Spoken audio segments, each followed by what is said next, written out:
The Spanish announce table.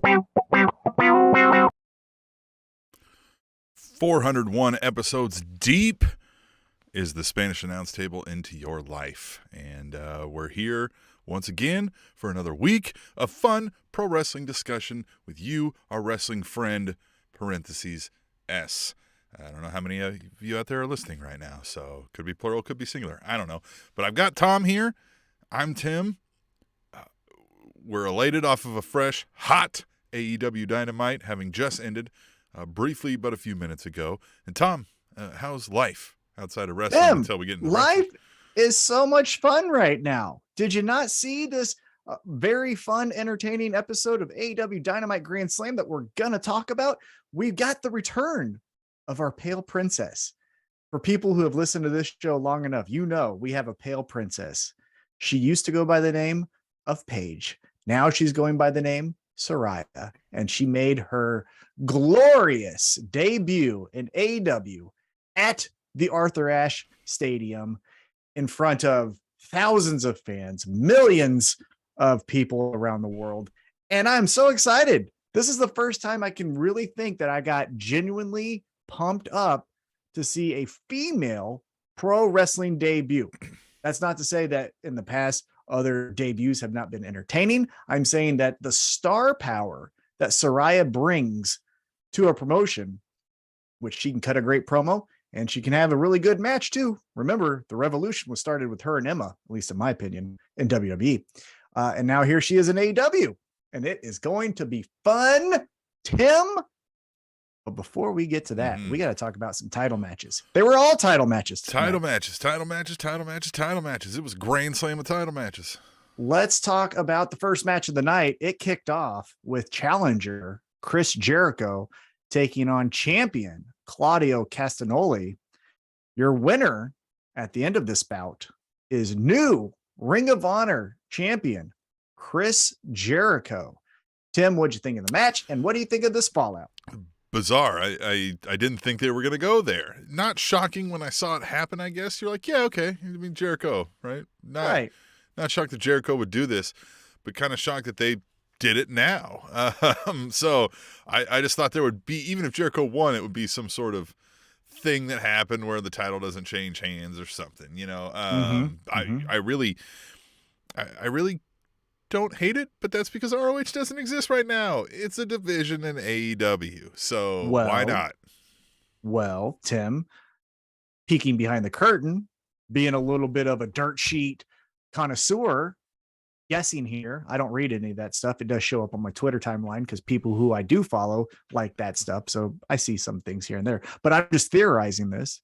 Do you think maybe AEW has a TV deal for Ring of Honor, and the star power they asked for is Chris Jericho? Maybe that is the reason, right? Hey, who was the champion of AEW when it started on TNT? Chris Jericho.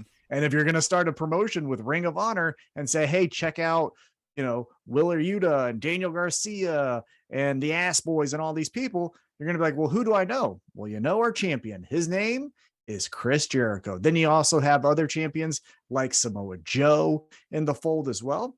I would not be shocked if we see in a month or two new TV deal on, I don't know any of the other properties that Discovery Warner owns. Let's just hypothetically say it's Discovery. They own on the Discovery table, don't they? I mean, we always listen. We're always open for business. Yeah. Call our lawyers. But let's just say in 2 months' time, Ring of Honor has a deal on Discovery Channel. I would not be shocked, right? Yeah, I wouldn't be shocked either. Why not? Maybe, yeah, right. And so maybe that's the reason internally, and again, peeking behind the curtain. Now, look, they had a commentator on site. ROH match has an ROH commentator, right? So I know that would mean this person's on payroll. We talked about it before, is in the past, you could easily just substitute AEW Elevation for Ring of Honor television, bring in those commentators, have those matches, have that show, and then go right into AEW Dynamite or a live taping of AEW Rampage, whatever it is. But that's, again, peeking behind the curtain, theorizing, just making the decision, I would think maybe that's what the business decision is have a bigger star than Claudio, which is Chris Jericho, as your champion for your brand new TV show. Now, let's jump back into the world of kayfabe here. Chris Jericho, a bit of a BCC killer. So I know he did lose to Bryan Danielson, but if you go back to the pay-per-view, he beat Bryan Danielson. Now at the next biggest show that they've done, Grand Slam, he beats Claudio Castagnoli. They obviously, the JAS has a win over the BCC and Eddie Kingston and Ortiz in their stadium. It's not Stadium Stampede, but whatever that match was called, the Falls Count Anywhere street fight. I don't know. Yeah. I'm not good with memory. Yeah, I don't remember. But, they won that. And so maybe we get a little storyline here of Chris Jericho has the number of all the BCC guys. And, spoiler alert, there's now a new heavyweight champion of AEW who is a BCC guy.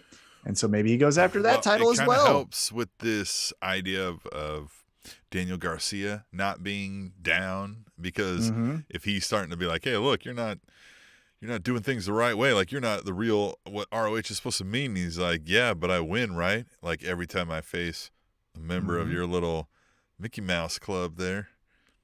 And check this out. I didn't even think about this. If you're treating Ring of Honor as its own promotion, not just another division, which, if we're being honest, that's really what it is right now, but treat it as its own promotion.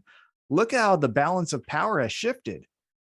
4 weeks ago, we had heavyweight champion Claudio Castagnoli, pure champion Willer Yuta. Fast forward to tonight after Grand Slam. Now your heavyweight champion is JAS Chris Jericho and JAS member Daniel Garcia. Isn't that interesting? A little shift of power between the two factions. JAS now running full steam ahead with the Ring of Honor promotion in their back pocket. So that's interesting. And again, I think you can tell some really fun stories, as you mentioned, post-match after Chris Jericho cheated to win. A little bit of a clunky finish, but we'll talk about that maybe at a different time. But Chris Jericho celebrates the victory. He holds the title. And Daniel Garcia is just kind of apathetic, indifferent about the win. Gives him a high five because he's part of the group.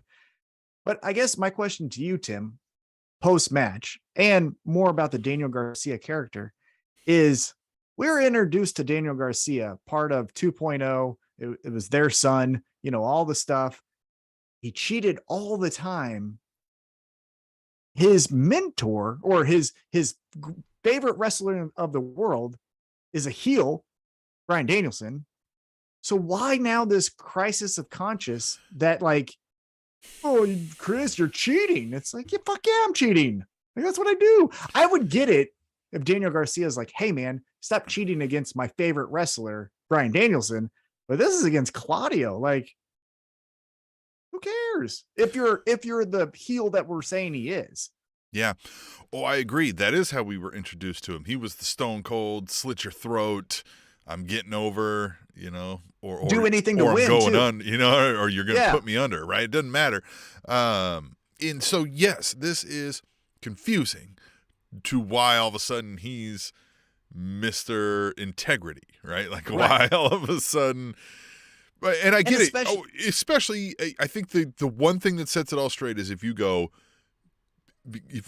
all of that is for the sports entertainment, for, the AEWs, this is ROH. This is where it is, this is where it matters. This is where you have integrity or you're out, like you if you start branding ROH as that, is I think how you save any of that. Yeah, now maybe that is the angle that they take, but he hasn't actually voiced his reason. No, yeah, that's my suggestion to them. There you go, Tony. I would hire Tim. Yeah, maybe hire Tom over there. But either way, hire me. That was a good one for you. I like that one because that would make more logical sense. Because just because they're cheating, I just feel like he's been a part of the cheating. He's done the cheating. Yeah. So why now? Yeah, he wore goofy outfits and cheated with them. And hey, listen, anybody right now, I see some people joining our streams live and whatnot. Join in the chat. Let us know what you think. Why all of a sudden Daniel Garcia is going Cena? Well, and the other reason, like I mentioned, is the person that's making him feel differently about the JAS is also a heel. It's not as if it's, back in the day, Cody Rhodes, who's all American and he's here to fight the right way. Like if Daniel Garcia is saying that's the guy I like. Cody Rhodes, that guy ended racism. I mean, obviously. Haven't you been in the streets? Yeah. Haven't you read the news? Yeah. It's done. He ended it. Great job, Cody. Speech. Can't wait for you to come back and to be the same boring ass character you've been for the last 2 years. But you get great matches. He has a new neck tattoo this time when he comes back. Ooh, that'd be cool. Whole throat. Gets the whole throat done. I will say though, credit to him. His matches are very captivating. He does give a great big fight feel. But that's Cody Rhodes. We're talking about AEW Grand Slam. Let's move on. Before we move on, I was opening a beer, which reminds me, you could have sponsored this beer for us right now. You could have gone to our Cash App, Spanish Announce Table, gave us some money, or you could have gone to the PayPal link on SpanishAnnounceTable.net, gave us some money to buy some beer, and we would have plugged your thing or told everybody how great you are. But you didn't do that, did you? So I had to do it my damn self. So don't be embarrassed next week and hit up our Cash App and give us some beer money, and we'll talk about how great you are. Anyway, Tom, we can move on. Sorry. All right, get that off my chest. Into the second match of the night, and this what's a beer, Tom? What's a free beer? This one was interesting. So it's the rematch from All Out. Champions Swerve and Our Glory taking on the Acclaimed. Crowd was all into the Acclaimed. Oh yeah, they got the chants going that you heard it All Out. You got the heavily booed Swerve Strickland. Keith Lee, mixed reactions, right? There were still some people like, oh, Baskin, but then kind of faded off. You didn't get the traditional Baskin is glory chants that you used to get. But Swerve Strickland, I don't think any one person in that crowd cheered for him. The finish comes with Daddy Ass, which I sent you the image of this from AEW. He's not Billy Gunn anymore. He is Ass. in the graphic. He is Daddy Ass, which run with that. I think that's great. Think that's awesome. Billy Gunn, we can bring back for serious stuff. Daddy Ass from now on. Listen, he was the ass man. He became Mr. Ass. Then he grew up, became a family man. He was husband ass. And then they had kids, so he's Daddy Ass. Why? Love it. Why wouldn't he be Daddy Ass? Why wouldn't he be? But I just like that it's straight, not Billy Gunn. Billy Daddy Ass Gunn. It's Daddy Ass. Love it. It's not Daddy Ass Billy Gunn either. They're just calling him Daddy Ass. Exactly. So the finish, though, little bit weird, I thought. Yeah. Billy Gunn, or Daddy Ass, gives the Famouser to Swerve Strickland, throws him in the ring. The Acclaim then hit their, 2-part finisher with the inverted DDT and then the big elbow, which is great. They win, new tag team champions. So first, I want to ask you, what did you think of that finish? And second, I want to ask you, after this match, Keith Lee had a lot of very longing looks towards the new champions. Swerve Strickland more just went out, right? He licked his wounds, but he left. Keith Lee lingered and was more observing what was happening there. So what do you think about those two things? What do you think of the finish? And what do you think about Keith Lee's reaction post-loss? I felt they kind of killed the finish with the false finish of Max Caster coming off the top rope and fucking up his knee. And then it was in doubt, right? And then, which is fine when you think, oh, okay, they swerved us there. Oh, no, I thought for a brief second, oh, no, they're not going to give the Acclaimed the titles here, right? It's almost a run it back. And then maybe we are getting the Acclaimed breakup based on that. But so I think I was just a little the crowd pop was ready at that moment, right? And then we got the whole melee that you talked about with Daddy Ass. And yeah, I would have preferred that moment, right? Before. But is what it is. They win. Crowd's going crazy. It's their hometown-ish. And everything's fun. They're doing the scissoring. They're fucking around with the guy in the crowd we got going on over here. I don't know what that guy was on, but I want some of it. And, I loved all that. The Keith Lee thing is interesting, right? I think we are going to get the Keith Lee, Swerve Scott, or whatever they're, Swerve Strickland, to start the Mega Powers explode. Okay. I hope we're getting that now. Well, and another match with Swerve and Our Glory where they mess up and one of them hits the other one. We had that happen at All Out where both of them hit the other one on accident. And in this match, Swerve Strickland hits Keith Lee again. If they would have won, I would have almost brought up the point that this isn't the best tag team because they can't even not hit each other. Yeah. Well, and so I would like that to play into how they coexist moving forward, right? Where they both are kind of like, this isn't good. We don't work well together. Why are we doing this? But then people are like, we're booking you for a title shot tonight. And they're like, all right, well, I mean, fuck, I like that. Fine. Right? The reluctant tag team, right? They're just, tag team. Well, we're going to take this opportunity. Not like the bar was at first where they were like forced, but just kind of like, they're like, yeah, I mean, I don't hate the guy, but like, we don't work well together. Like, he's better in singles and I'm better in singles. And yeah, and even name out other titles. I would rather go for the All Atlantic. Well, I would rather go for the TNT. Or just even like, I think I'd be a better tag team partner with this guy. Our styles are better, but he's busy. Right? Like, and have the other guy be like, I mean, fuck you too. And be like, well, fuck you. But then they win. And then they keep winning. Yeah, and then they become the party and everything's fine. Again. And they're like, all right, let's go have some beers. I'm like, all right, fine, fuck it. So do you think... It's almost how we do this podcast, and it's kind of like, all right, fine, let's fucking whatever. I guess it's Wednesday. Fucking show. Come on. So now here's the question: Swerve and Our Glory wins, but because the Acclaimed have the most victories in AEW history as a tag team, they get the immediate rematch. Swerve and Our Glory loses. Do they say, "Hey, we gave you a rematch after a loss, so we want our rematch"? Do we run it back?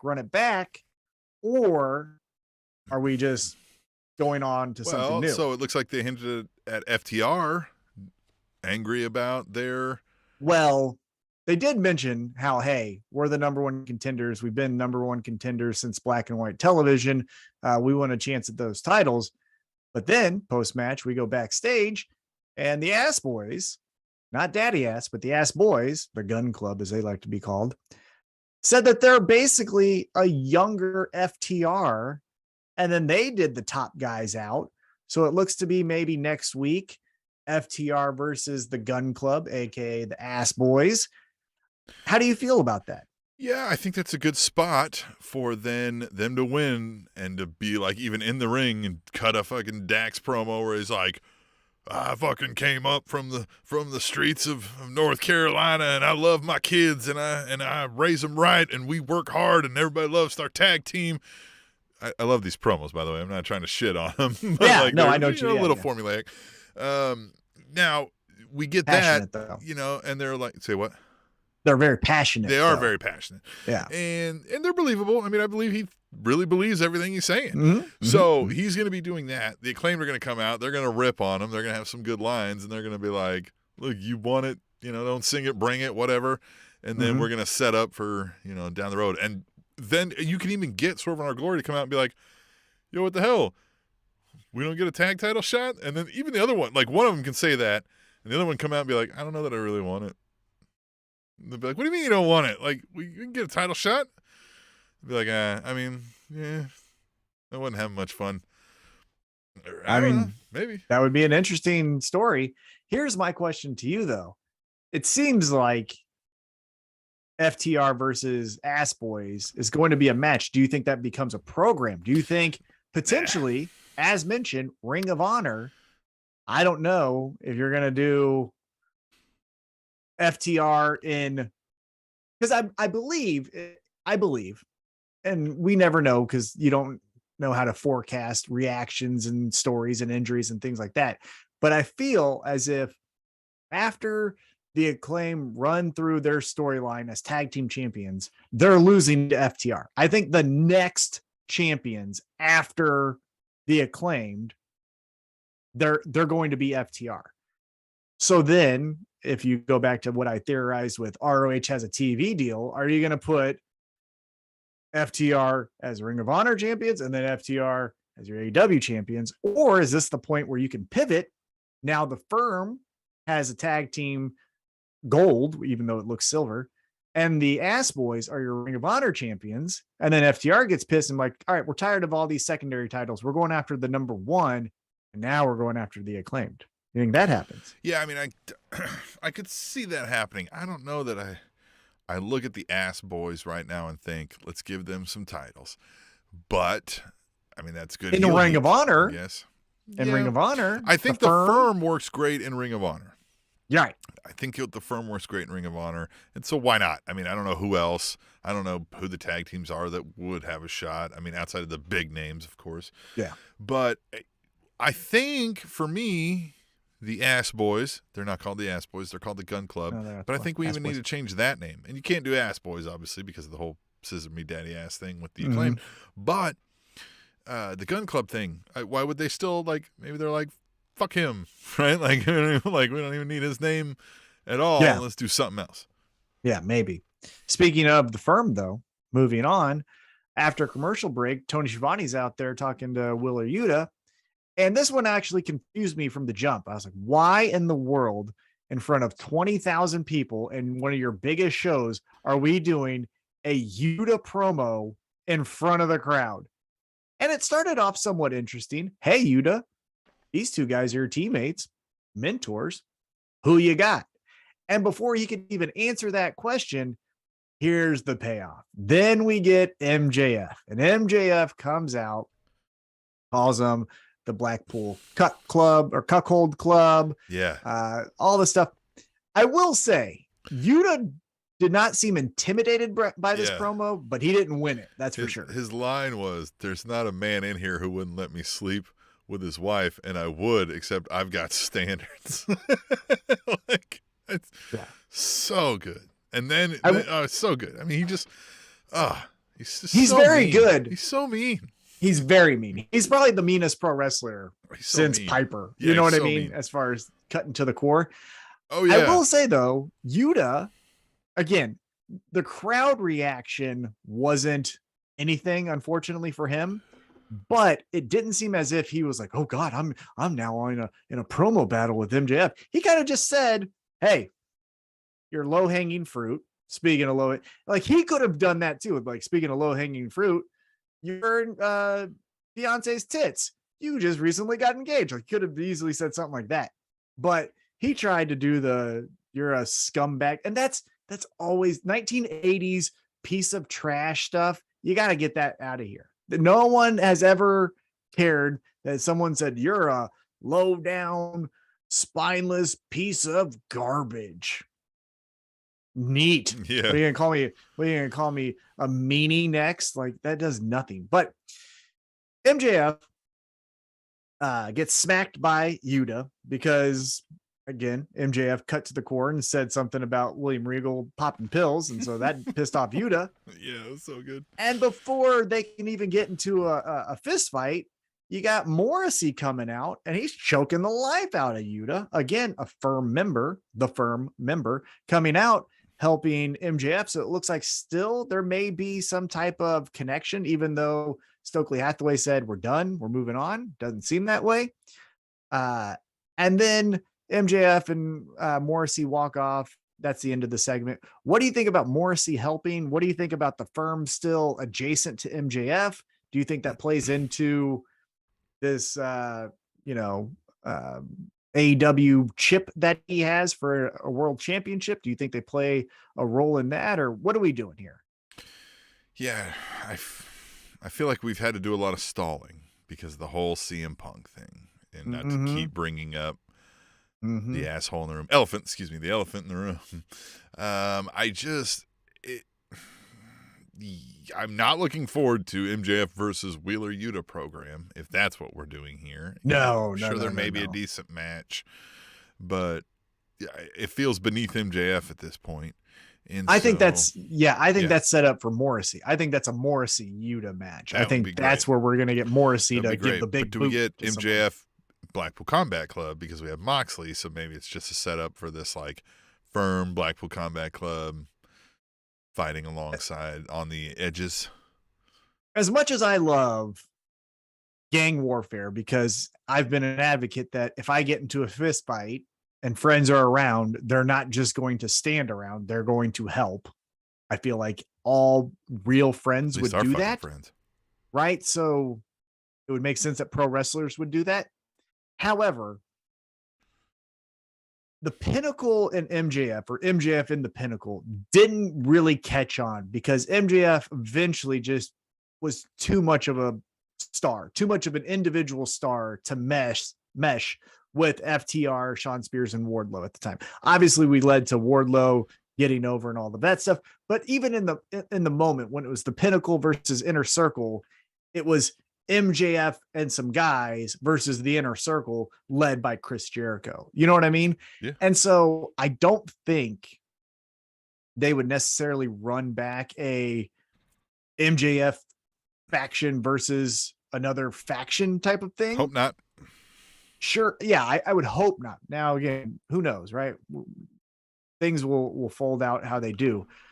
But I thought it was interesting how the firm, or Stokely Hathaway, said, okay, we're good. Guess what? No, we're not. Actually, we're still helping them out. So I feel whenever this cash in happens, I think maybe we get a firm beatdown of the champion post match. MJF strolls out, gets the easy 1-2-3 victory. He's now your champion, and then has the firm kind of in the shadows helping them when needed. So we'll see how that happens. I will say one thing though, MJF, I like you. I think your promos are entertaining. You're must see TV. You're a generational talent. You're everything you say you are. You're the best. You touch Tony Schiavone one more fucking time. And I said this on our Twitter at Table Show, and I will personally give you a Kansas City cunt punt. Tony Schiavone is an angel. You do not touch him. You do not mess with him. You do not even put him down. Ask Adam Cole. Kansas City cunt punt's like a cheat code. There's no coming back. Yeah. Ask Adam Cole. He started putting down Tony Schiavone. Where's he been at? Where's he been at? Huh? Adam Cole? Out of there. Right? So MJF, just telling you, pal, watch it. Okay. I get it. In the heat of the moment, Yuta hit you. You're in a little scuffle. Tony Schiavone's there. Things got out of control. Friendly fire once. Now you pushed him in the head after you hit him. And you're MJF, so we'll say, all right. Well, but I'm saying that's the one. That's your strike three. Right. You're not getting three chances. That's your strike three. Do it again. You're out of here, pal. KCCP. You're getting the KCCP. Okay? Okay, MJF? Oddly enough, sounds like an STD. Well, look at MJF. I mean, I guess if you had a Kansas City cunt punt, you'd have a disease down there. I don't know if it's sexually transmitted, but... Well, if anyone would have a disease on the AEW roster, I mean, look at MJF. So, moving on. We then get backstage. Earlier in the day, Tony Schiavone is backstage with Jade Cargill, and Cargill's like, who's this baddie that Diamante is talking about? And Diamante walks up and is like, oh, I got the original baddie. And Jade Cargill's like, what the fuck are you talking about? And it's goddamn Trina. Whoop, whoop, pull over that ass too fat. Whoop, whoop. Trina is going to be on Friday Night Rampage, which they're recording right now, which is fine. Trina is going to be in the corner of Diamante. Now, the thing that I found the most interesting about this, Trina makes her way into the camera. Diamante could have just ran a mile away because no one even cared about her after that. It was legitimately like a Trina Jade Cargill stare down. Trina is in AEW. What do you think about this? I love it. Yeah, I mean, they've needed some help in the the AEW women's roster. We needed some star power, and I think this helps tremendously. So I'm looking forward to this. You think this is full-time, long-term here? No. It's a one-off. I think it's a one-off, which is great. What it feels and like. This is the point I was going to make. I kind of teased it to you before we started recording, but I want to get into it right now. This is what the difference is in my mind and why I prefer AEW over WWE. You had in this episode, Fabulous, DJ Woo Kid, Trina, an advertisement for Friday's show, which will see a performance and a match from Action Bronson.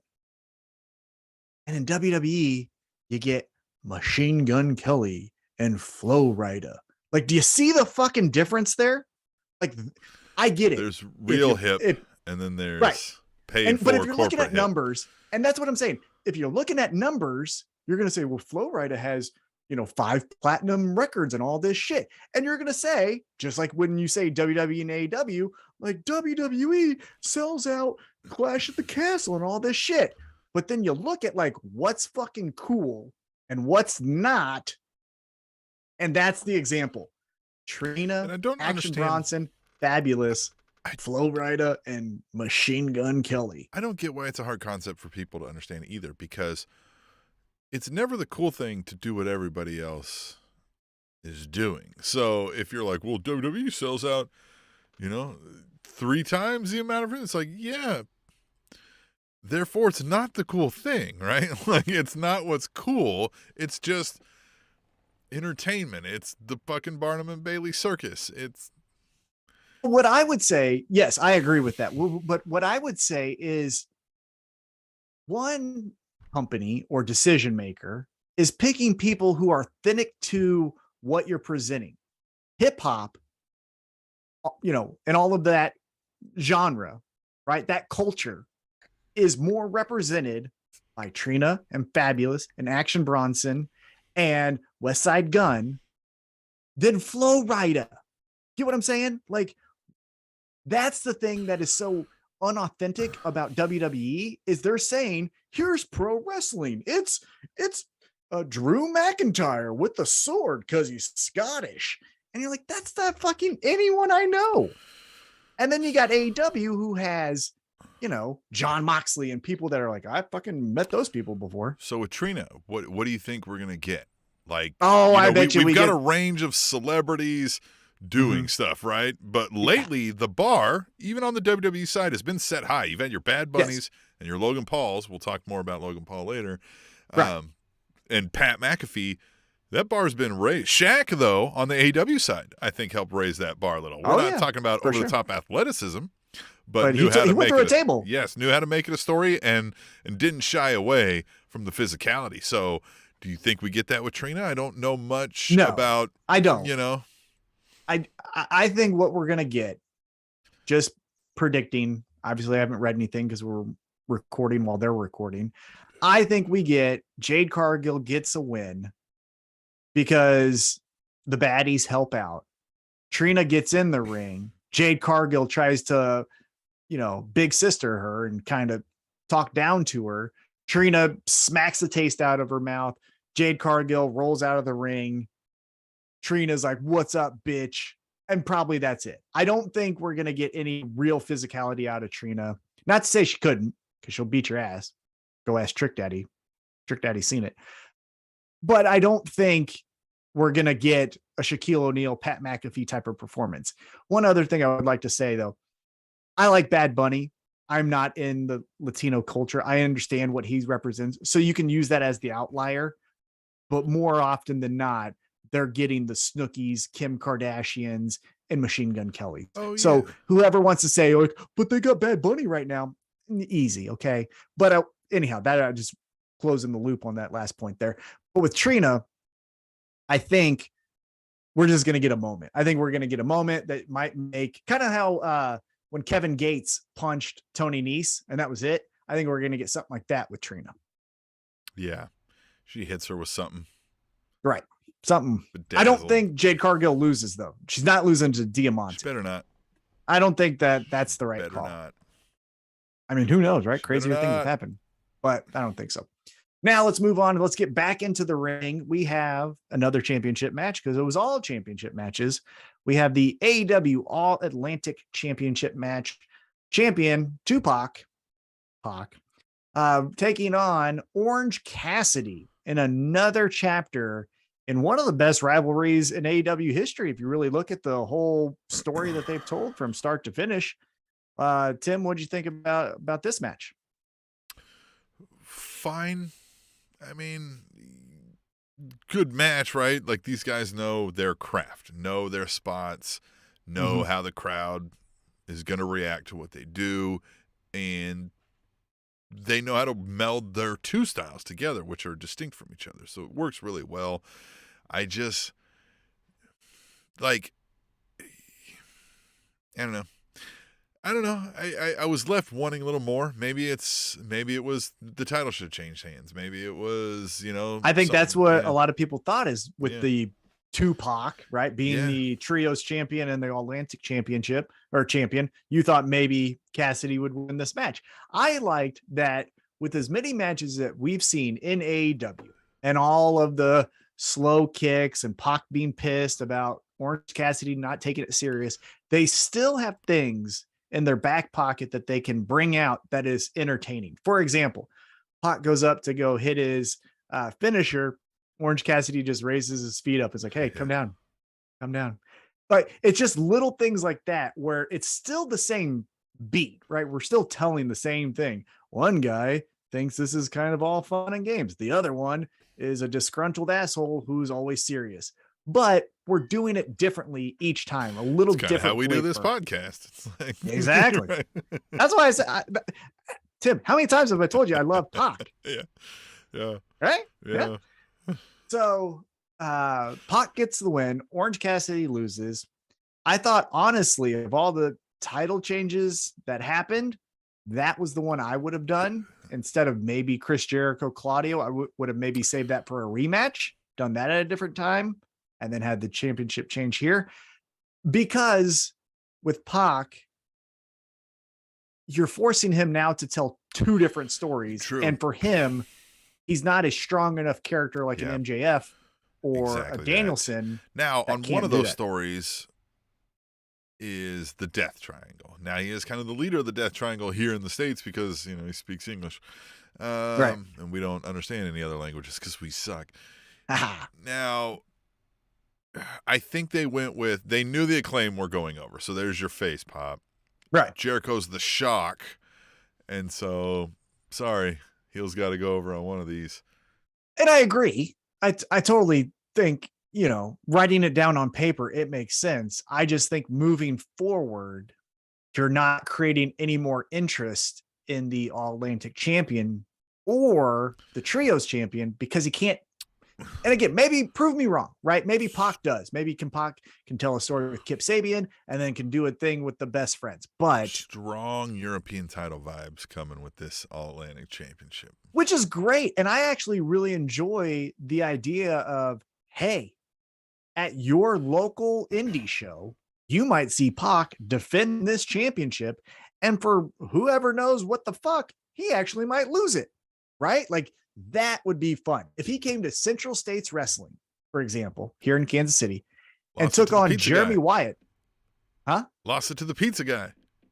Well, Pizza Guy, I think, might actually get signed. I think he might be an AEW guy. But if Pac lost it to Jeremy Wyatt, for example, I wouldn't be shocked. We'd get Would him you on be the show. shocked? We'd have him on the show next week.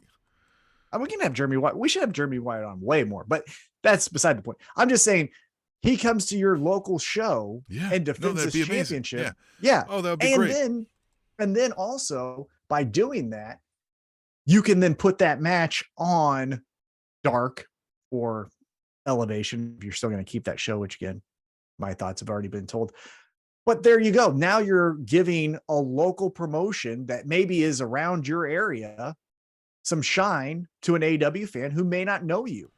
So I think this All Atlantic Championship is actually really great for all parties involved. I just think Pac needs to do one or the other, even though it's fun to say Tupac. I think he just needs to do one or the other. Yeah, I agree with We'll see what happens. Yeah, I agree. And also, I mean, Orange Cassidy would have been another great person to go to all your indie shows. Orange Cassidy You know what I mean? with this title Would have been so great. The best friends hanging around. Yeah. Orange Cassidy again comes to your local promotion and defends the championship against the big heel. Get involved with this. All the fun stuff. All right, the fun so- stuff. After Pac retains, we get back into the ring. And Tim, it's right before the main event. So you know what that means. The women's women match. are Yeah. wrestling. It is the women's match because in Tony Khan's Excel spreadsheet, this is how it's formatted, and we got to keep that Excel spreadsheet going. It is an Excel spreadsheet, isn't it? It is. It feels very Maybe much. it's like a Google Drive spreadsheet. Well, either way, it has a lot of Major Bayston vibes to it. That's a local reference. Yeah. I don't give a fuck. Fuck There's that some guy. PowerPoints, aren't there? Yeah, there's some PowerPoints and also some extracurricular activity if you know about Major Basin. Anyhow, I don't like that guy. Fuck him. He dumbass. Guy's such an idiot. But we have a 4-way championship. He sucks. What a fraud. Anyhow, we get the AEW Interim Worlds Championship match. Interim champion Tony Storm taking on challengers Serena Deeb, Athena, and Dr. Britt Baker, DMD. 4-way match. They didn't call it a fatal 4-way, which is, again, one of the things I hate in pro wrestling because no one has ever died. Stop calling it fatal. Not in a fatal 4-way, at least. Right. But that's what I'm saying. Stop it. Stop saying that. It never happened. We don't want it to happen. What was that match in Mexico where the guy died? Rey Mysterio did it. Remember? Not did it, but Rey Mysterio was in that match. A fatal 4-way? I believe. I don't know. They probably wouldn't have called it a fatal 4-way. Right. They would have been more original than fatal 4-way because of the alliteration. Anyhow, we get a lot of fun out of this. As I told you earlier, the Pale Princess returns, but before she does, Tony Storm gets the victory. What did you think of this match? The 4-way, Serena Deeb working with Britt Baker, then fighting each other. What did you think of all this fun? The melee was great, right? I think we love this characters. We love the back and forth and kind of it's believable that anybody pulls down that win in that match, I think, you know? So I loved all of that. I think it's what we get to as the match fallout starts to happen that really is kind of the head turner. Yeah. Now, before we got there, one thing that I liked is I did like the bumping into each other. I always find that interesting. That's why the Royal Rumble is my favorite match probably of all time, because you get to see people in different pro wrestling stories bump into each other and see how they interact, things like that. Or you can start stories from that event. So I always like it. So in this, I thought it was really interesting to see Britt Baker and Serena Deeb work together, but then fight each other. And then you saw Athena and Tony Storm work together, but then fight each other. But then obviously you had the heels team up on the babyface and babyfaces team up on the heel. So I just liked the whole interaction. I thought the match was really good, except Athena shows off her strength, and she did. It was so impressive that I legitimately told my wife, who was reading a book, I was like, hey, look at this. She's walking around with 2 women just draped over her, not in a good like powerlifting position where, when you get a squat, you make sure it's like directly across your they didn't set up the perfect fireman's carry here. Exactly. These are women just draped on her, and she's walking them around like they're, sacks of potato. But tries the move. Obviously, and I'm not a doctor, but it looked like it because I've seen it enough times. Obviously looked to me that didn't really hit the move how she wanted and ends up breaking Britt Baker's nose, which if anyone has been hurt more in a women's match, I can't think of it. Britt Baker has ripped an ACL, broke a nose, broke another nose, broke a wrist. I mean, she broke both of her noses. I mean, yeah, pretty much. And so the thing that irritated me the most is, okay, that's a very impressive feat, but it's kind of sketchy. You even know that going into the match, breaking kayfabe, talking about how they were formatting the match. So why isn't that the finish? You know what I'm saying? Yeah. Stop. I'm tired. And the Acclaimed and Swerve in Our Glory did this a little bit at All Out and at Grand Slam. Stop overbooking a match. When the cool spot happens, it can end the match. It doesn't have to be the That's what finisher. I think they did with the Acclaimed. Right, that's what I'm saying. It's like the cool spot was there, and then they had to go, oh, but he also buckled his knee, and now we're gonna do the. It's like, yeah. No, you hit it, And so if Athena wasn't going to win, influence here, a lot. Yeah, that's very true. Great call out. That is very good. But again, if you weren't going to have Athena win, I don't know what that spot really proved besides Athena's strong, which was again very impressive. But in 2 weeks, no one's going to remember. Looking at her. But no one's going to remember the spot. Yeah. But no one's going to make that call back and say, like, remember that time? Except for she broke her nose. Sled pushes. Athena wins those 10 times out of 9. Mm-hmm. Well, maybe Powerhouse Hobbs. Well, pound for pound, who Keith knows? Lee, maybe. Yeah. Well, yeah, exactly. Pound for pound. Size doesn't equal strength. We know that. We all know that. But as mentioned, Toni Storm retains her interim world championship. Then the heels are beating up all the baby faces. And then here comes Jamie Hayter. And Jamie Hayter runs out and she's like, Britt Baker. Crowd on their feet, ready to be haters, ready to embrace the hate. Embrace the hate. HAYT. Come on. I know. I'm printing money on these shirts. Yeah, I know. I 100% agree with you. However, can I be a little bit of devil's advocate here? I think this was the right move. As much as I like Jamie Hayter and I like the embrace the hate and I'm a hater and all the fun stuff we can do, she has a lot of Wardlow vibes. Not quite ready yet. I know. Yeah. And so that's what sucks is when the crowd's ready, but the talent isn't quite ready yet. It's a weird marriage. Yeah. Right. And so I think if you would have did that and had Jamie Hayter turn babyface and do it, great pop. 2 or 3 weeks, we're doing awesome. Probably by the next pay-per-view Revolution, she's in a 5-way match for the world championship. Well, listen, embrace the hate. I'm a hater. Where my haters at? All of that is available the moment she does the heel turn because it's her name. It's built in, right? You got to catch when the crowd's ready for it, but the crowd may not be ready for it in a few months, but then like 2 years down the road, if she's doing other things, you could build them back to that, right? Like, so I don't think you're losing that. You just, if you, like you said, strike while the iron's hot. On this one, it's Wardlow vibes, right? So maybe it's hey, let's see what happens again in a year or two as or 6 months or 3 months, or 3 months or whatever, right? Yeah, because I also thought it was a good swerve because we all thought. I thought it was a good swerve because, again, the smart AEW fans, which I saw a tweet about this and I wanted to call it out. Jonathan Snowden said it on Twitter, the writer, not the whatever guy, the WikiLeaks guy. Edward Snowden. Oh, was it? Isn't there a Jonathan Snowden though? Well, I think it's Snowden and Snowden. Jonathan Snowden is the writer, but in there another anyhow. That's beside the point. Edward Snowden is the wiki, right? Yeah, but there's another anyhow. It beside the point. What he said though was when you go to an AEW show, it's the best thing, and we can attest to that. We went to All Out. We've been to the local shows when they come here.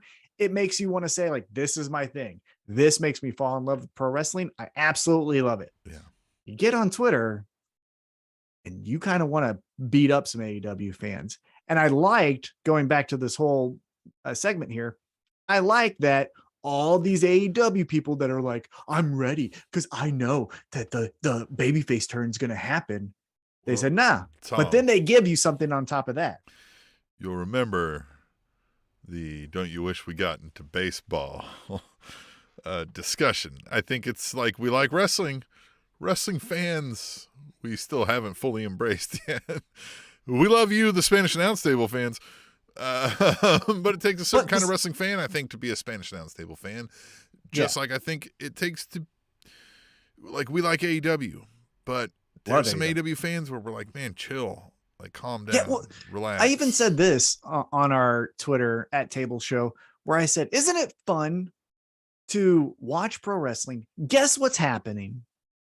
Guess what happens next? Be wrong, but then still enjoy pro wrestling, right? Isn't that fun? And I know I've been on here before and I'm like, oh man, I really wish they did this. But you know what I did the next time it was on Wednesday night, because they've told so many great stories? I watched again and I was okay with it. And it was fine. And everything was good.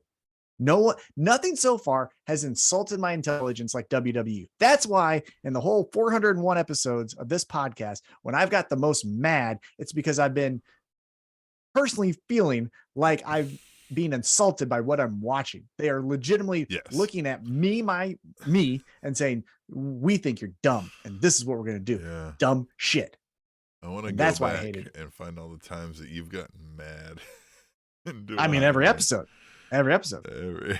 Yeah, but I mean, Every like, when have episode. you gotten really mad? Oh, I've Because been I'm mad sure at there's some WWE. that have been more than just you got insulted by there's what been you're watching. yeah. But I get what you're saying. There's been some dark ones. Yeah. But again, isn't it fun to just watch wrestling? In this example here, and go, Jamie Hayter's probably going to turn babyface. Ah, shit. She's with Britt Baker. And then you're like, man, I don't know how I feel about that. And then here you go. Pale Princess debuts in AEW. Saraya, aka Paige, comes out. So, Tim, I've told you my thoughts. I'm excited. Pale Princess is back. Longtime listeners will know what that means. But what do you think of Saraya in AEW? This has, I'm going to say this has CM Punk vibes to me. And not because I think she's going to be hard to work with and people aren't really going to get behind her. She's just stealing a spotlight. I just feel like Saraya, then Paige, was a beneficiary of the moment. She was above average when everybody else was below average doing what she did, right? She came in and was better than most, right? I would say she was a B. If you're grading it, she was a B, and everyone else was like a D minus. Right. And then the whole, like, with the injury things and all that kind of stuff, I think you've built up this, like, what could have been? And I'm like, yeah, what could have been is Dolph Ziggler. And that's kind of how I feel. So I'm like, all right, cool, right? This is an upgrade from some of what they have had on the AEW women's roster. And we also don't know. We don't know that she's going to wrestle. We don't know that she's going to be an authority figure. So that's where the excitement comes from, is what does this mean? If it means I'm going for the AEW title, okay, right? I'll be like, great, yay. I agree with some of the sentiment you said there. The thing I'm honestly the most nervous about is it worked for Edge. It's working for Bryan Danielson. Sorry, my puppy's down here. Yeah. There he goes. He leaves. See you, Bernie. But it worked for Bryan Danielson. It worked for Edge coming back from career-ending neck injuries. My concern, being a pessimist, is that the law of averages would say one of these times it's not going to work. And I just don't want it to be in AEW or WWE or anyone, really, to be honest with you. But do you understand? Like, I have some reservations about, hey, don't get in the ring. She can cut a good promo, right? She does a really good job of a promo. Now, the way she talked, though, was, this is my ring, this is my house, and all of that, and she was inviting all of the women, like, come on, let's fight. Eventually the baby faces did, just to do a little thing, but I think they thought they were off air. But she was doing the whole, like, come on, let's fight kind of thing. That makes me very nervous, just again, as playing the averages and being a natural pessimist. I think I'm just like, please don't have anything happen to her. Now, the reason I am also excited, and where I do understand your CM Punk correlation, is think of another woman who had a movie made about her life by The Rock, Fighting with My Family. I know plenty of people who watch that movie who don't like pro wrestling because Vince Vaughn was in it, or it was a movie by The Rock. My wife loved Total Divas and hates wrestling. Right, exactly. So you say to a casual fan or someone who liked that movie and isn't watching AEW, hey, that girl that you watched in that movie is now in this promotion. And let me tell you, there's so much other cool stuff too on top of this. You might get those casual fans like you did with CM Punk. I don't think it's obviously going to be to the level of what CM Punk did with selling out the United Center and all of the buzz that it created. Listen, she had a great pop, but it wasn't the CM Punk returns to wrestling pop. Exactly. But what I'm saying is it can be that for the women's division, which then would hopefully allow them to have Tony Khan put them in a different spot than right before the main event. That's my hope, is that we can get past, well, if it's not Britt Baker, then it goes right before the main event. That's my hope for Saraya and AEW, is it breathes life into a women's division that can need some star power. The other thing I would say, you mentioned her going after the AEW Women's World Championship. I think that's great. However, I think the best spot would be the first one to beat Jade Cargill. That's what I was going to say. So she gets the TNT title, but then that frees Jade Cargill to go like, I don't need that fucking bullshit title anyway. Right. And for Jade Cargill's first loss to be against Saraya, or, we're going to Paige, right? That's like, of course, right? I mean, yeah, duh. It's right. Like, she's a former women's champion, part of the early part of a women's revolution. Like, that would totally make sense that she would beat Jade Cargill. And like you said, then Jade Cargill. Yeah, exactly. No one loses in that situation. So I hope maybe that's where they go. All right, now let's get into it. It is time for the main event, as Mark Henry says. I love it. And it is Blackpool Combat Club member Jon Moxley taking on Blackpool Combat Club member Bryan Danielson with MJF in the rafters, just watching with this chip in his hand. This, Tim, was ultra physical. Surprise to no one, but good night. The chops, the kicks, the uppercuts, all of this stuff. What did you think of the main event? Just that, right? Violence, right? Just slapping each other around, right? Just putting the boots to each other and wrestle, right? I think it's what we expected. These two, I think, do it well, right? It's not just, look, I've got him in an arm bar, and then we transition to this move. It feels more real when these guys do it, even though we know again that it's not real, but it feels like you're watching a real fight unfold to some extent. So I liked it. Thought it was good. I was surprised by the ending, if I'm being honest. I really thought they were going to go Bryan Danielson because, I mean, Moxley's technically had it twice. And on top of that, Moxley choked him out. It wasn't as if he got a schoolboy and surprise, haha, just got one over on you. It was no, I'm choking you out. Like, yeah, I'm superior. I've always thought that going to real fighting. Well, it could have been that moment. I've always thought that in like a fight, it's more satisfying to make someone submit than knock them out, because in a knockout, the person can rationalize to themselves, oh, well, shit, that was lucky, right? If my hand was just a quarter-inch higher, he wouldn't have hit me in the temple. But when you are in a triangle, in an armbar, in a rear naked choke, and you actively say, like, I'm quitting, or my body is done, there isn't no rationalizing that. You lost. You lost. And so I thought the finish of it was actually more interesting than who won. I will agree with you. I thought Danielson would have won instead of Moxley for this reason alone. Let's say someone's a CM Punk fan after that whole debacle at All Out, the post-fight news conference or whatever they're calling it, scrum. And you go, man, fuck that. I don't care about this champion thing. I'll see. I think you could win those people over who are the CM Punk hardcore fans if you say, hey, I know you're trying to check out on AEW. Let me tell you something. Bryan Danielson now is the champ. And you might go like, they might go, what's it? But when you tell them, hey, they gave the title back to Jon Moxley, they're like, of course they fucking did. This is bullshit. That's what they always do. Not that it felt like a layup or the safe choice. It just felt like Danielson is the more interesting champion than Moxley a third time.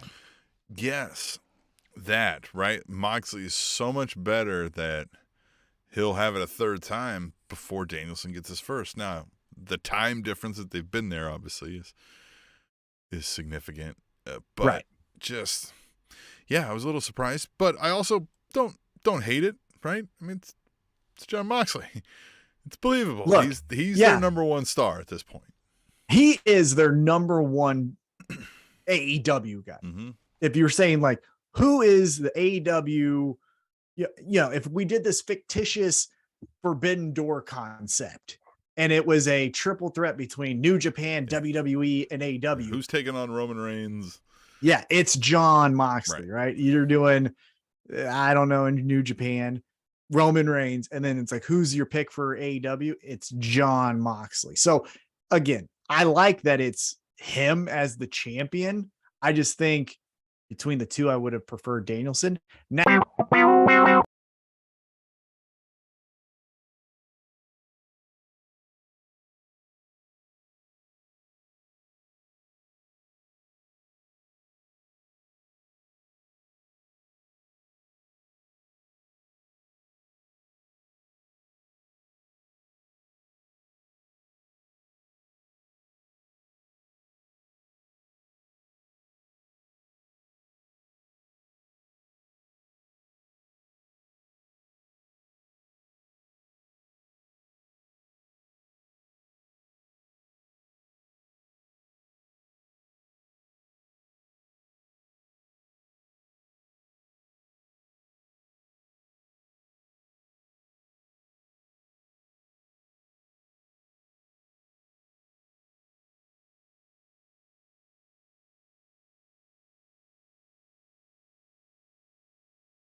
So I think there's something there.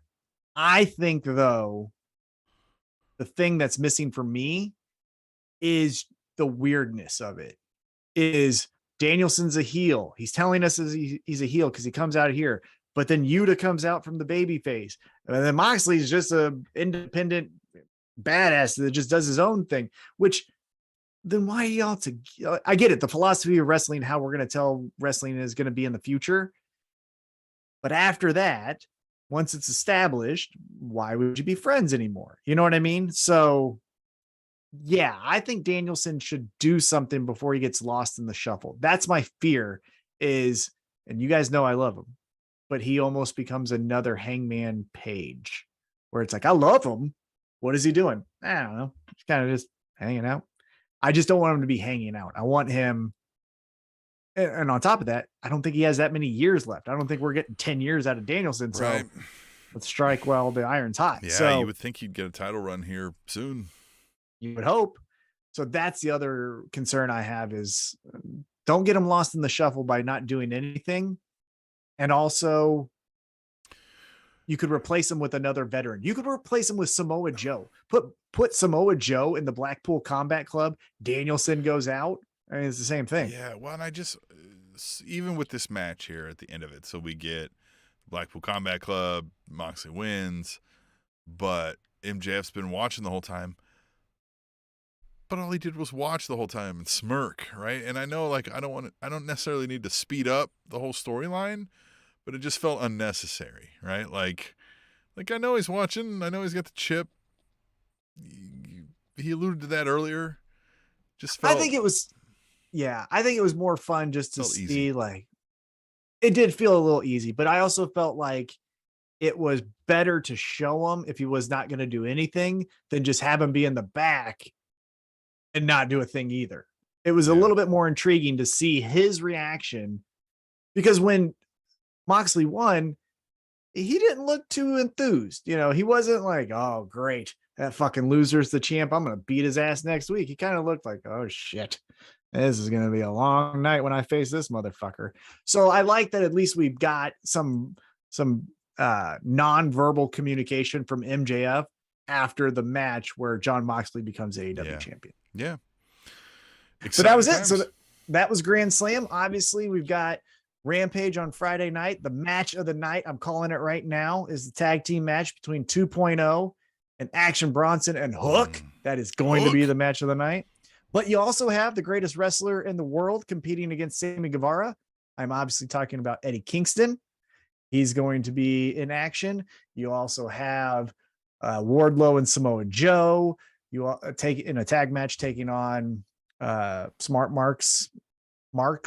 And then you got so much other stuff. I can't even think of all this stuff. Oh, you got a battle royal to win the golden ticket. Did you know about this? So the golden ticket is different than the casino, whatever chip. And this is why. And the hemorrhoid pillow? I don't think it's a hemorrhoid pillow. It's different from the golden hemorrhoid pillow, though. I think so. All right. Because he kept on calling it a ticket. Tony Khan, that is. Ticket. So the ticket is if you win, Tony Khan says you defend you get a chance at the championship on this day. So it is you win, be ready in 3 weeks or be ready whenever. With MJF's casino chip, that could be at any time. He could do it after the golden ticket person wins. That would be fun, right? Jon Moxley loses to the golden ticket guy. Golden ticket guy's like, I'm the champ. MJF comes in like, fuck you, I'm the champ, and then just leaves. And we could do some fun stuff there. So that's the difference. The golden ticket is you get an opportunity at the championship, but it's when Tony Khan says, oh, the casino chip is I do when I do. Orange Cassidy wins the golden ticket. Orange Cassidy then finds a way to win the world title and some bizarre craziness. The whole crowd's going crazy. Da-na-na, da-na-na. MJF comes out and he's like, nah, and throws him around, steals the title, and everybody's booing him. And he's double burdened him, and he's like, fuck you, I'm out. Yeah, so in the match that was announced, I think there may be some mystery people. Don't quote me on that part, but it is Hangman. It's Roosh. It's John Silver from the Dark Order. You got some other mid-card people in there as well.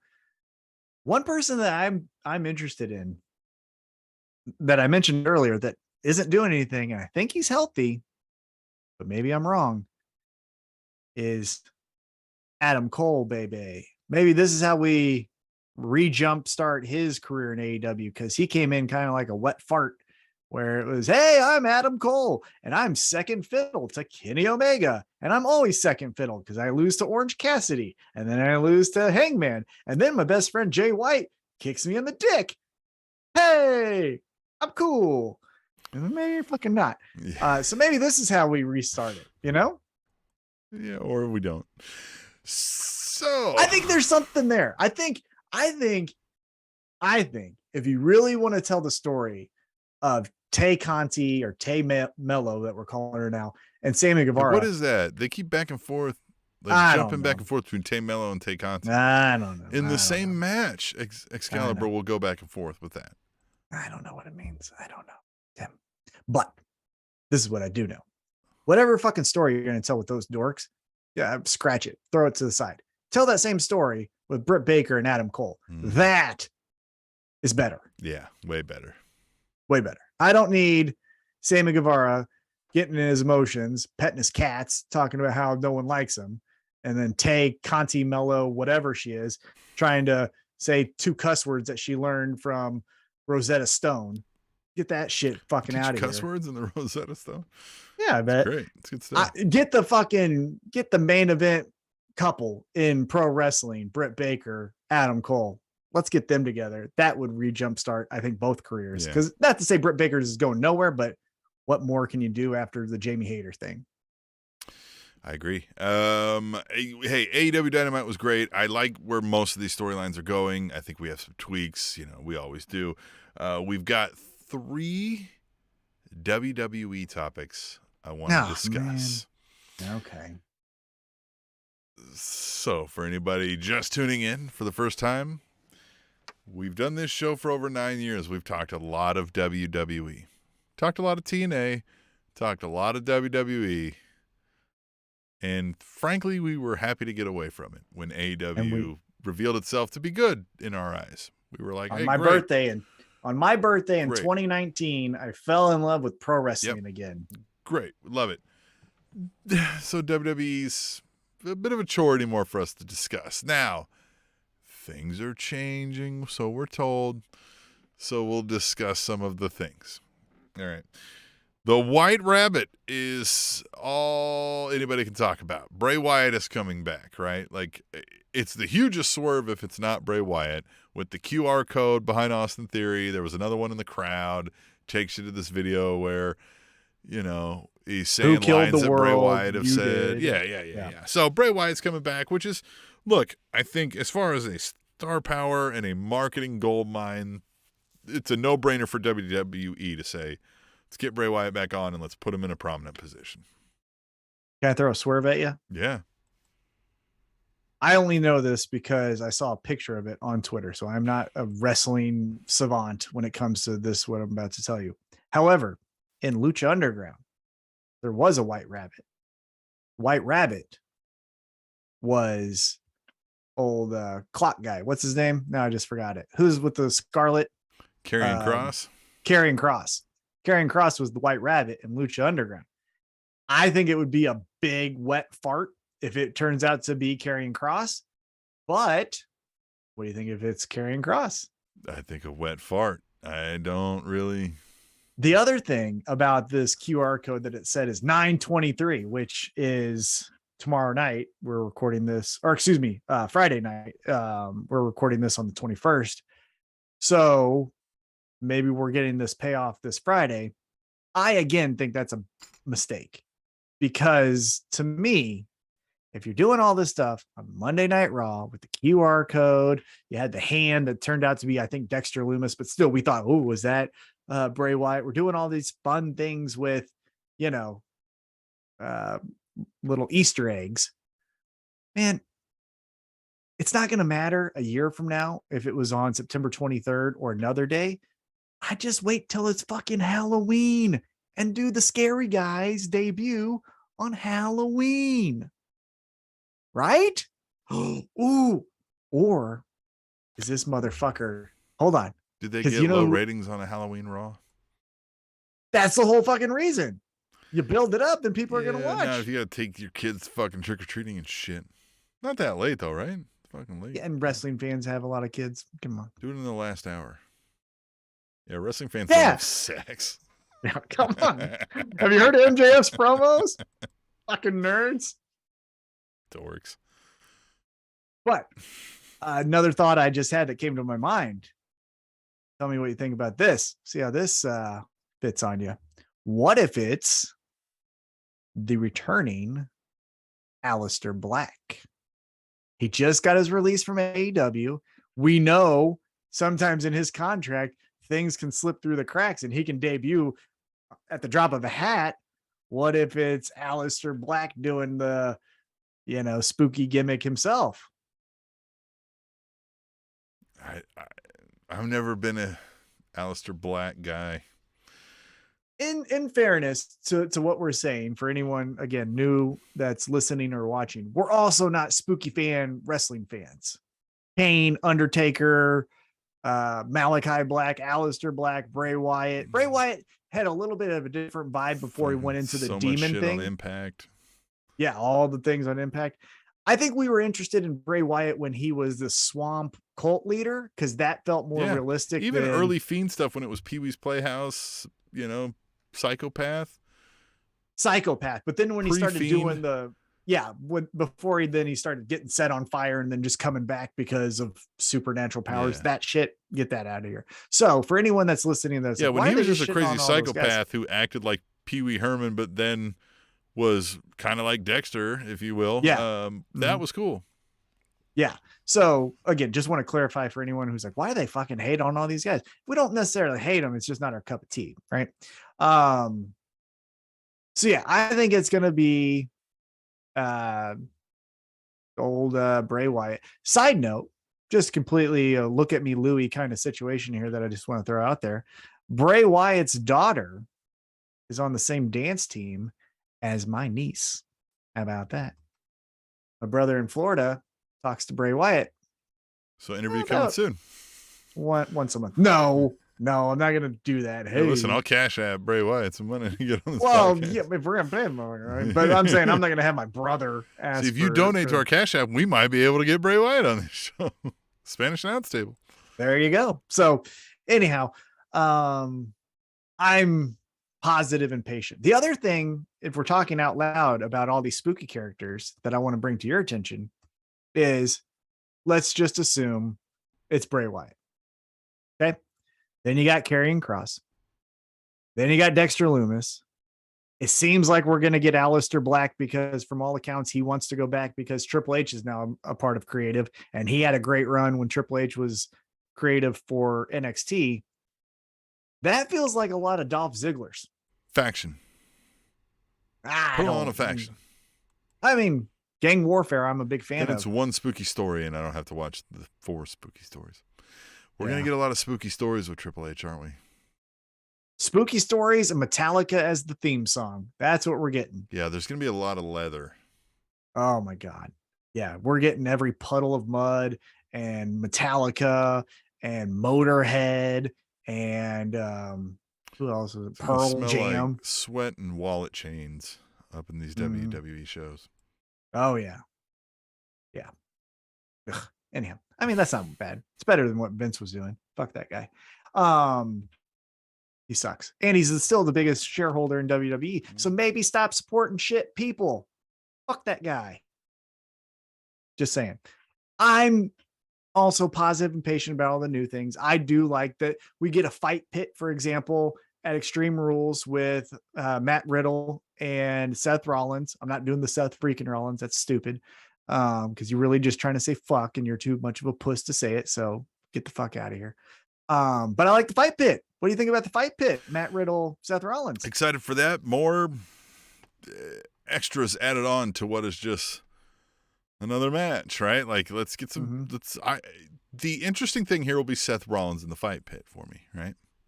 Yeah, because he can't do the sling blade or the frog splash. Right. We've seen Riddle in the fight pit, and it makes sense if it's the character. We kind of know what he's going to do in there. Whatever Seth happened to that guy? I'm just throwing this at you. We didn't talk Thatcher. about this before. He Yeah. was released in the wave of fucking COVID releases, I think. He's fucking cool. I know. Let's get him That's back on. the style of He wrestling was that good. I like.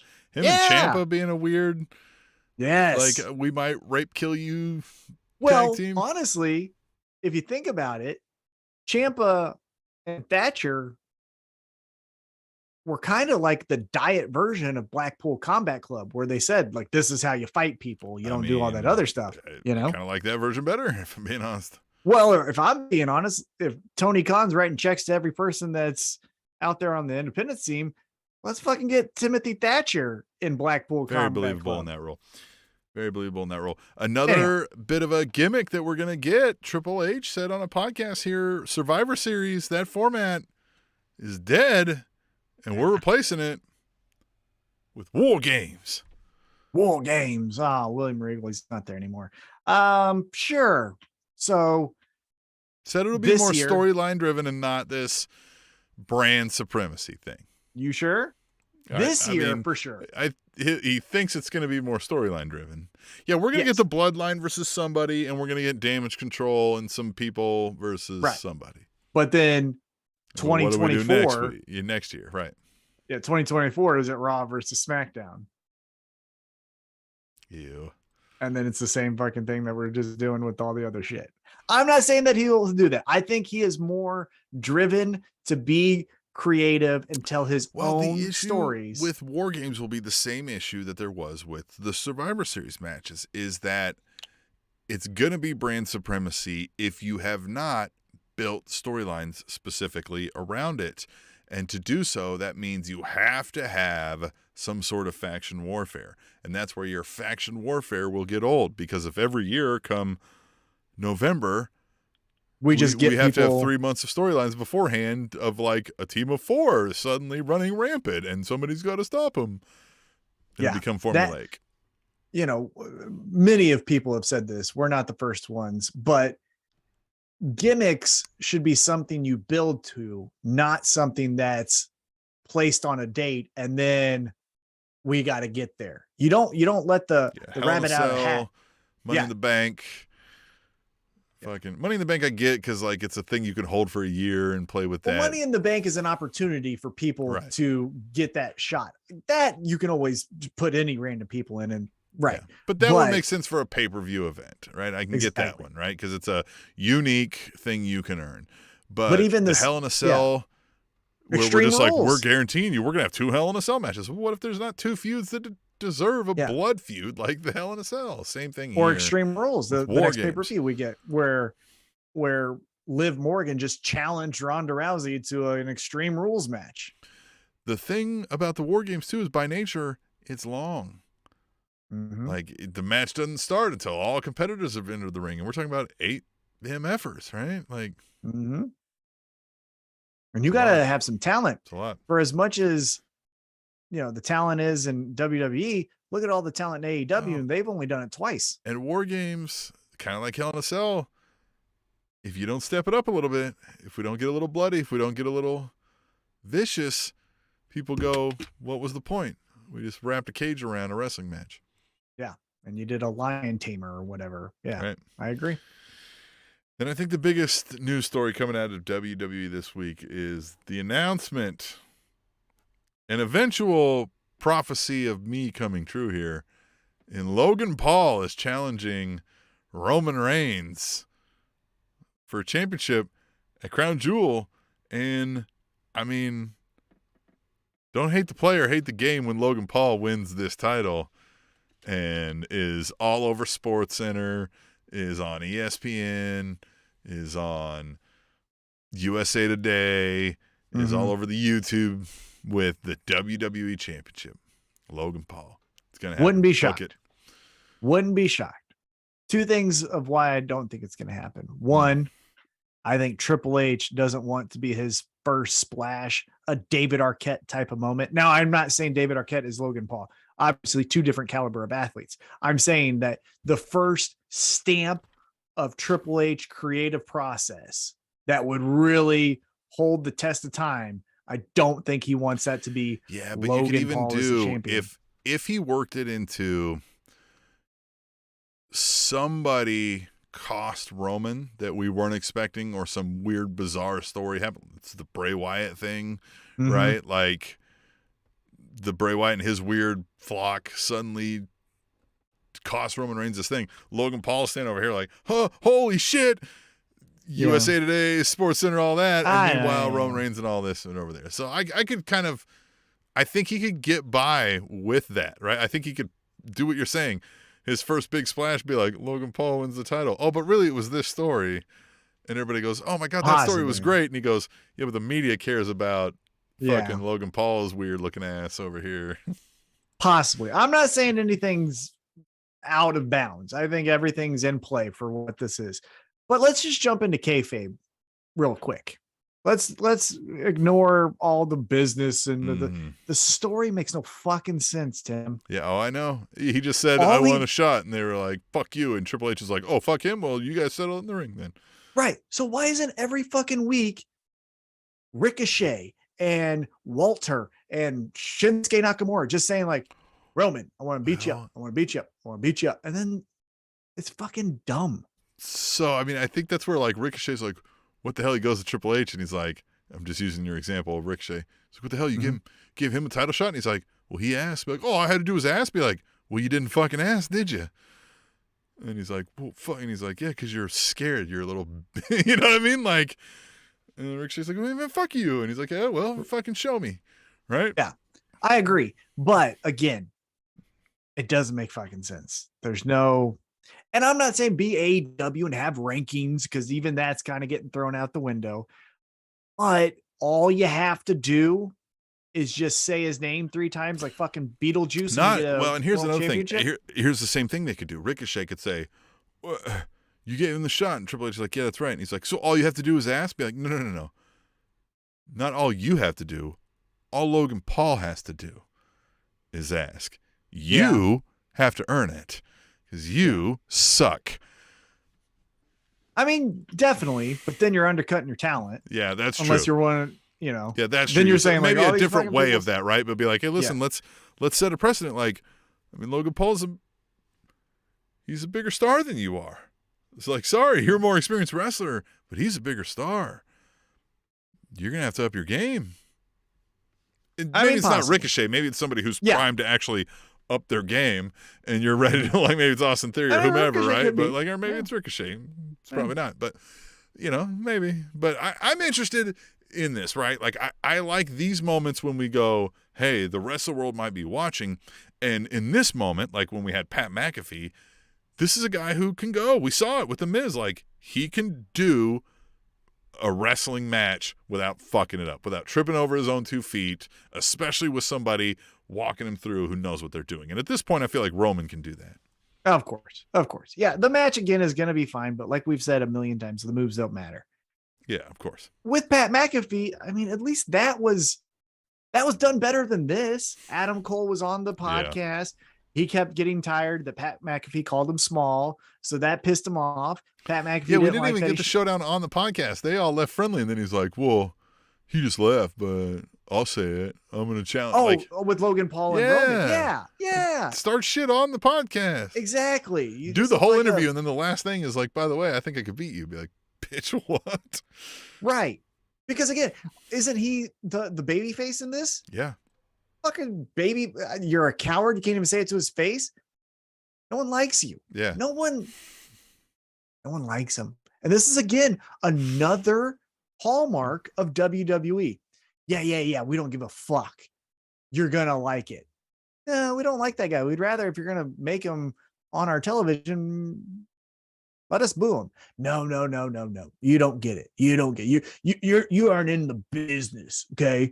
You haven't paid your dues. You haven't got $25 in a hot dog wrestling in a fucking gymnasium. This is a business. Fucking idiots. Like, it's just force fed. That's all WWE does. This is what I've gotten a hot dog and $25 in a gymnasium before. It's just not for wrestling. Haven't we all?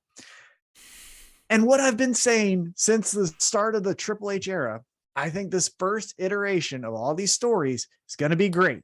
It's going to be fun. But with Dexter Lumis, Logan Paul, all of these Karrion Kross after he finishes with Dexter Lumis, or excuse me, with Drew McIntyre. What are you going to do after that? You didn't prove it in NXT because as soon as you're like, I ain't got nothing, then they went to Raw, they went to SmackDown. So then you could be like, oh, well, hey, Finn Balor's out of the way. So now we can tell Johnny Gargano versus Tommaso Ciampa. Here they are. Isn't this great? And we go, yeah, there's no Samoa Joe in the way. There's no Finn Balor in the way. Because what would we have done if they stayed? Oh, they're burying Samoa Joe. Now he's going after the North American Championship. This is so stupid. Watch. Those fuckers are coming out. Ungrateful bitches. Just watch wrestling and enjoy it. I think that's a good way for us to leave you until next week because we just want everybody until next week, until we meet again, to just watch wrestling. The Spanish announce table.